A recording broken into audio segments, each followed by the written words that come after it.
Hey friend, and welcome back to the Food Shed. Thanks for the question. So line breeding is a manner of breeding, or a way of breeding that breeds related animals to achieve superior results.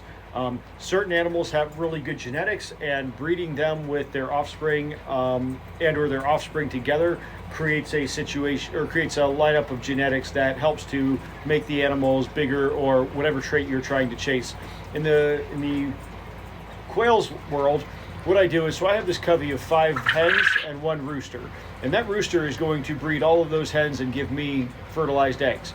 If I take those eggs, and after these birds are 6 months old and I'm ready to replace them, I take these eggs, I hatch the eggs, I pick the 5 biggest hens and the 1 biggest rooster out of that group, and I put that back into this cage and replace this covey with that covey. That's line breeding, because now I'm breeding a related male to related females. And then if I do that again, that's a 2nd generation line breeding, and then a 3rd generation line breeding, and then a 4th generation line breeding. So I've done that for 3 generations or 4 generations now. I've line bred to get bigger birds.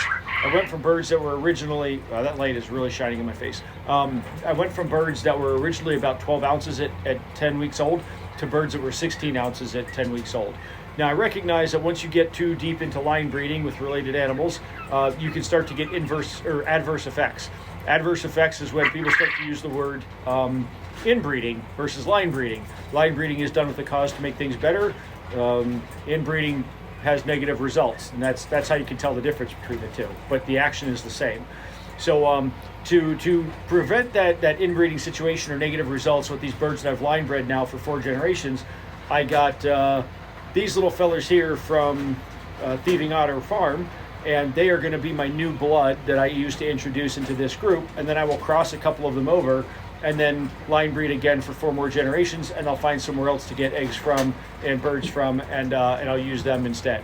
So I'll just continue to bring in fresh blood every 4 generations, which is about every 2 years for me, and that will keep me from having adverse effects. And as long as I continue to breed biggest with biggest, I should be in good shape to continue having good results like I'm looking for.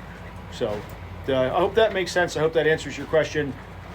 It's a little convoluted. What's the difference? Line breeding and inbreeding. Inbreeding is bad results. Line breeding is good results. You know after the fact which one you have. So there you go. Again, hope this helps, and thank you for watching, and have a great day.